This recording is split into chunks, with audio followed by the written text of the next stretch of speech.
आज बात महाकुंभ की कर रही हूं, महाकुंभ में होने वाली भगदड़ की कर रही हूं, जिसके बाद अब प्रबंधन पर, प्रशासन पर सवाल खड़े हो रहे हैं। महाकुंभ की शुरुआत 13 जनवरी से हुई और 26 फरवरी तक महाकुंभ चलेगा।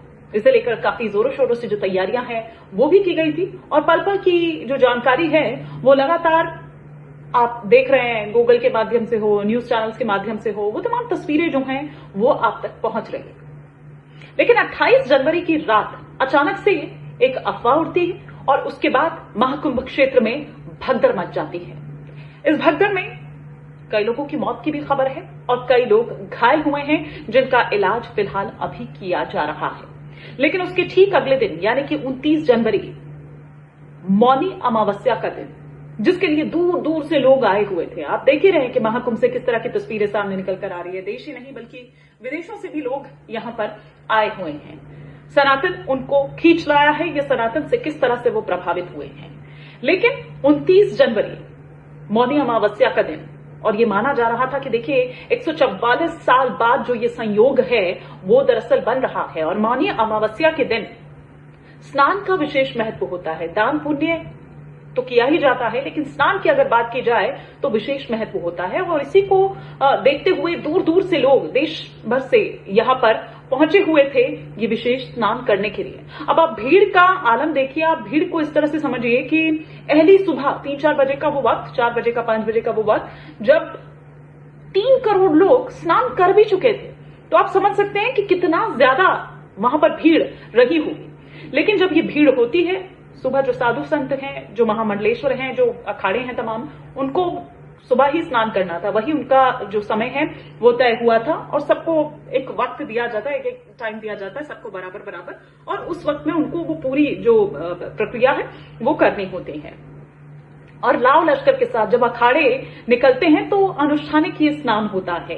पूरे लाव लश्कर के साथ प्रक्रिया कुछ इस तरह से शुरू होती है कि जो जुलूस है वो निकाला जाता है, विशाल जुलूस निकाला जाता है। और फूल वगैरह आप देखिए कि वो सारे वापस गए, तस्वीरें आ रही हैं, वो सारे वापस गए, क्योंकि इस तरह का कोई लाव लश्कर नहीं निकालने की बात हुई। हालांकि पहले तो स्नान ही रद्द हो गया था जिस तरह से ये भगदड़ हुई।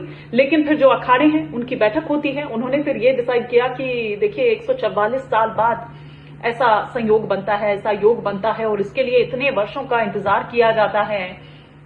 तो एक परंपरा जो है उसका निर्वहन तो जरूरी है, लेकिन हाँ, साधु संत समाज को हमेशा ही एक दिशा देते हैं, समाज को हमेशा ही एक मैसेज देते हैं। और आज एक बार फिर से उनके द्वारा ये मैसेज दिया गया कुछ इस अंदाज में कि उन्होंने अपनी परंपरा तो जारी रखी, उन्होंने वो निर्वहन जरूर किया क्योंकि वो करना है, वो परंपरा है। लेकिन कोई कुछ ऐसा नहीं कि एक लाव लश्कर या पूरा बग्गी रथ में सवार होकर, जिस तरह से उनके जो महामंडलेश्वर हैं, जो आचार्य हैं, वो निकलते थे, ऐसा कुछ नहीं।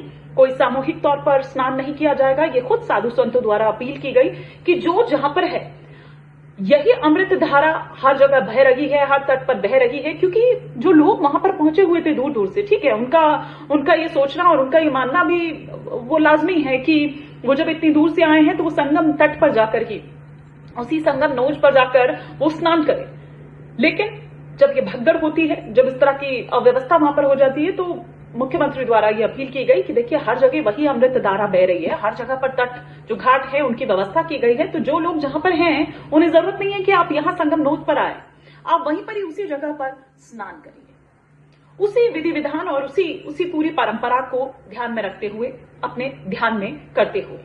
बाकायदा जो रविंद्रपुरी हैं, अखाड़ा परिषद के जो अध्यक्ष हैं, उनके द्वारा ये कहा गया कि हम सांकेतिक तौर पर, मतलब अपने देवता के साथ एक सांकेतिक सिंबॉलिक वो जो स्नान होगा, अमृत स्नान होगा, वो किया जाएगा।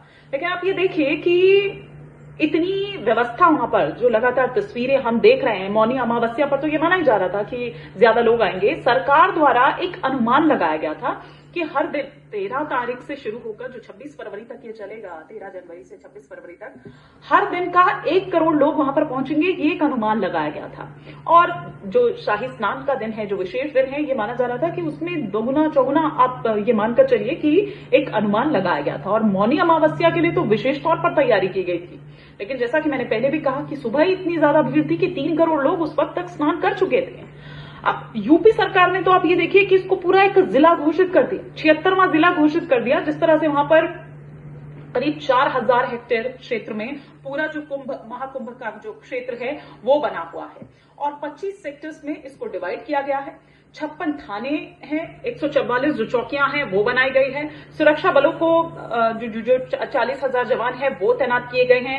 हर थाने में जो साइबर डेस्क है वो है, उनको भी कैटेगराइज किया गया है, उनको भी भागों में बांटा गया है। न केवल इतना बल्कि ड्रोन और एआई के जरिए भी आप देखिए कि किस तरह से जो कड़ी निगरानी है वो की जा रही है। लेकिन जो विपक्ष है वो सवाल उठा रहा है। वो ये कह रहे हैं कि वहां पर तो वीआईपी मूवमेंट चल रहा है, वहां पर आ रहे हैं हर कोई ना कोई, कभी वहां पर पूरी कैबिनेट को लेकर मुख्यमंत्री योगी आदित्यनाथ पहुंच जाते हैं, कभी अमित शाह पहुंच जाते हैं। तो ये जो वीआईपी मूवमेंट है इस पर ज्यादा ध्यान है यूपी सरकार का। और आम जो लोग हैं, आम जो जनता है, उनके लिए तो कोई व्यवस्था है ही नहीं उस तरह से, क्योंकि उनका पूरा फोकस वीआईपी मूवमेंट पर। तो ये सवाल उठाते हुए अखिलेश यादव नजर आए, ये सवाल उठाते हुए राहुल गांधी समेत तमाम पूरा जो विपक्ष है वो नजर आया और उन्होंने कहा कि ये भगदड़ दरअसल उसी अव्यवस्था का परिणाम है।